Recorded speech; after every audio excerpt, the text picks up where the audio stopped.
जय हिंद students, welcome to my channel Ayanshana classes.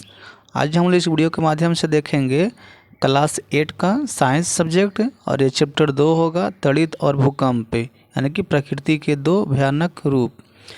तो चलिए हम लोग देखते हैं इस वीडियो में सारे प्रश्न को। और उससे पहले आप लोग वीडियो को लाइक कर दें और चैनल पे नए हैं या अभी तक आपने सब्सक्राइब नहीं किए हैं तो प्लीज़ चैनल को सब्सक्राइब करके बेल आइकन का बटन दबा दें, जिससे कि हमारा सारा वीडियो आप लोग को दिख सके। तो चलिए स्टूडेंट चलते हैं क्वेश्चन की तरफ। क्वेश्चन आपका दिया गया है, क्वेश्चन फर्स्ट में दिया गया है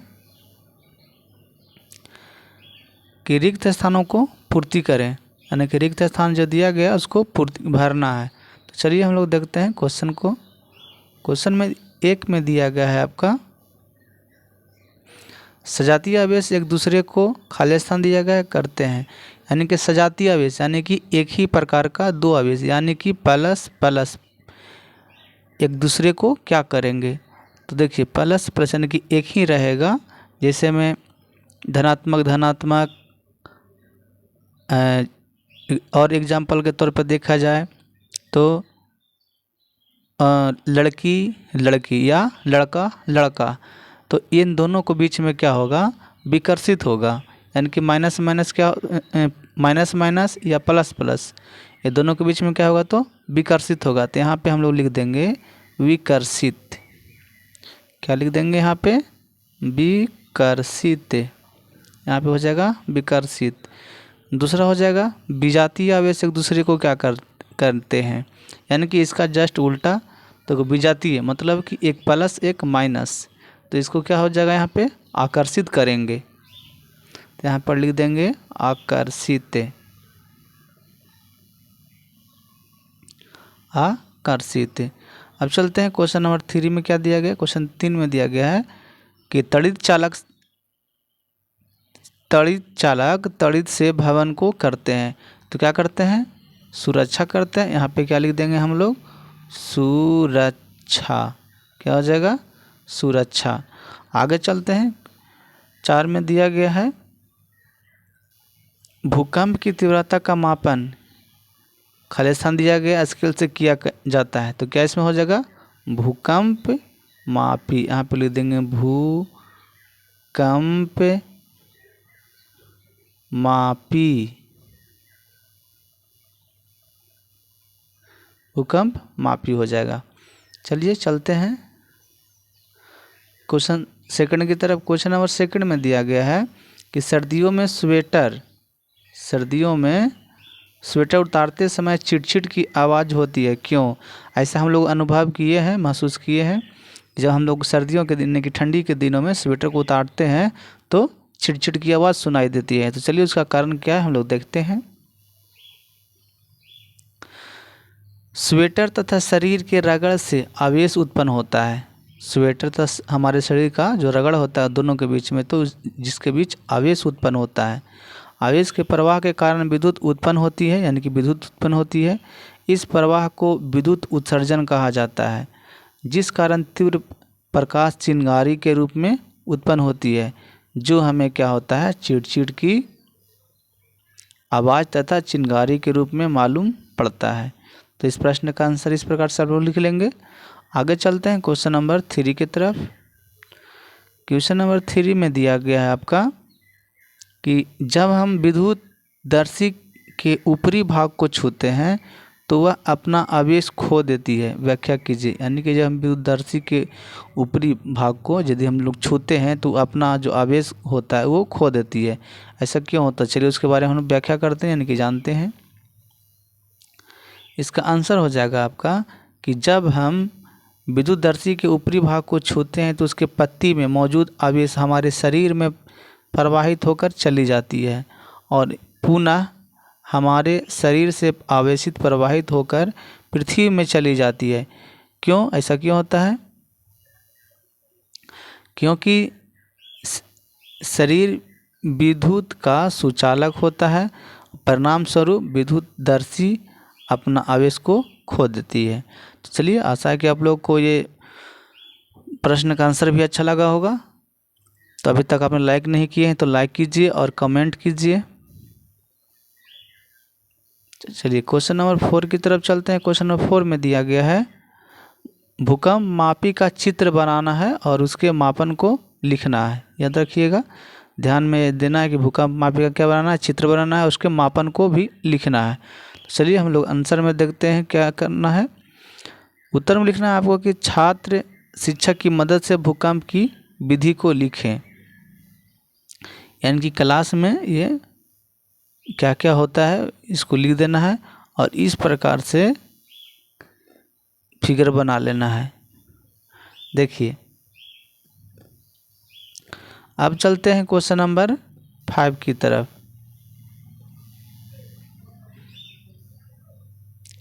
क्वेश्चन नंबर 5 में दिया गया है कि त्वरित तथा भूकंप से अपनी सुरक्षा के उपायों का वर्णन कीजिए। यानी कि त्वरित आता है या भूकंप आता है तो हम अपनी सुरक्षा करने के लिए क्या उपाय ढूंढेंगे, क्या उपाय निकालेंगे, उसकी हम लोग वर्णन करेंगे। चलिए देखते हैं उत्तर में। त्वरित से सुरक्षा के उपाय पहले हम लोग देखेंगे, यानी कि जो बिजली चमकती है उससे सुरक्षा के उपाय हम लोग पहले देखेंगे। तो चलिए देखते हैं उसका क्या क्या उपाय हम लोग कर सकते हैं। पहला उपाय कर सकते हैं कि त्वरित झंझा अथवा तूफान के समय खुले स्थान में नहीं रहना चाहिए। याद रखना है कि जब बिजली चमक रही हो, तूफान आता है तो उस समय हमें खुले स्थान में नहीं रहना चाहिए। दूसरा है कि बिजली तथा टेलीफोन के तारों या खंभों से दूरी बनाए रखना चाहिए, क्योंकि त्वरित एक विद्युत विसर्जन है। तीसरा उपाय हम लोग क्या करेंगे कि किसी भी बिजली से चलने वाले उपकरणों के प्रयोग से बचना चाहिए। यानी कि कोई भी उपकरण यानी कोई भी सामान जो बिजली से चलती है, जैसे मोबाइल हो गया, इलेक्ट्रिक बल्ब हो गया, उसके पास में इलेक्ट्रिक स्कूटर हो गया, बस हो गया, मोटर स्कॉर्पियो, ये सब जितने भी इनके इलेक्ट्रिक से चलने वाले उपकरण हैं उसका प्रयोग से बचना चाहिए। चलते हैं चौथा उपाय हम लोग क्या करेंगे। तो त्वरित अथवा तूफान के समय नदी, तालाब आदि में स्नान नहीं करना चाहिए। याद रखना है कि जब तूफान आता है, त्वरित आता है, तो उस समय हम लोग को नदी, तालाब या किसी भी स्थान पे तालाब में, पोखर में स्नान नहीं करना चाहिए। पाँचवा है उपाय क्या करेंगे हम लोग कि वातावरण शांत होने पर ही सुरक्षित स्थान से बाहर आना चाहिए। यानी कि जब तक वातावरण शांत न हो, यानी कि बिजली चमकना कम ना हो और तूफान नहीं थमे, तब तक हम लोग को बाहर नहीं निकलना चाहिए। अब हम लोग देखते हैं भूकंप से सुरक्षा के उपाय। भूकंप से सुरक्षा के उपाय में हम लोग देखेंगे कि भूकंप से बचने के लिए आवश्यक सावधानियां बरतनी चाहिए, जो इस प्रकार है। हम लोग इस प्रकार से कॉपी में लिख लेंगे। और पहला देखेंगे कि गड्ढे वाली जगहों को भरकर तालाबों एवं पोखरों के समीप घर बनाने से बचना चाहिए। यानी कि गड्ढा वाला जो जगह होता है, जैसे में गड्ढा पहले से था और उसमें भरकर, जैसे में तालाब पोखर था, उसको भर करके या उसके नज़दीक में घर बनाने से बचना चाहिए। दूसरा हो जाएगा कि घर की जो बनावट होता है, घर की बनावट भूकंप रोधी होनी चाहिए। यानी कि भूकंप रोधी मतलब भूकंप आए तो उससे कोई नुकसान नहीं होना चाहिए। तीसरा है कि घर के बीच की दूरी होनी चाहिए, यानी कि एक घर दूसरे घर के बीच में दूरी होनी चाहिए। इसलिए कि अगर भूकंप आए तो अगर एक घर जर्जर हो यानी कमज़ोर मकान हो, तो अगर गिरता है तो दूसरे घर को नुकसान नहीं हो, इसलिए घर के बीच की दूरी होनी चाहिए। 4 में देखते हैं हम लोग, भूकंप के समय मजबूत चौकी या पलंग या टेबल के नीचे झटके के रुकने तक छिपे रहना चाहिए। यानी कि जब तक भूकंप के झटके महसूस हो रहे हैं उस समय तक चौकी या पलंग या टेबल के नीचे रुके रहना चाहिए, यानी छिपे रहना चाहिए जब तक कि झटका शांत ना हो। नेक्स्ट है हम लोग पाँचवा देखेंगे। पाँचवा उपाय भूकंप से बचने का है कि संभव हो तो सर के ऊपर तकिया आदि गद्देदार चीज़ रख लेना चाहिए। ऐसा क्यों? ऐसा इसलिए कि यदि किसी भी चीज़ ऊपर से अगर गिरता है तो हमारे सर को सुरक्षा प्रदान किया जाए, चोट नहीं लगेगा। नहीं तो जानते हैं कि सर में चोट लगने के व्यक्तियों की मौत जल्दी हो जाती है।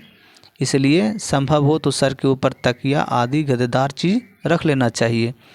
से छठा में दिया गया है कि भारी वस्तुओं से दूर हटकर रहने का प्रयास करना चाहिए। यानी कि भारी वस्तु अगर आसपास में है तो उस वस्तु से दूर हटकर रहना चाहिए, क्योंकि अगर भारी वस्तु गिरेंगे तो आपके शरीर पे काफ़ी नुकसान हो सकता है, इसलिए दूर रहना चाहिए।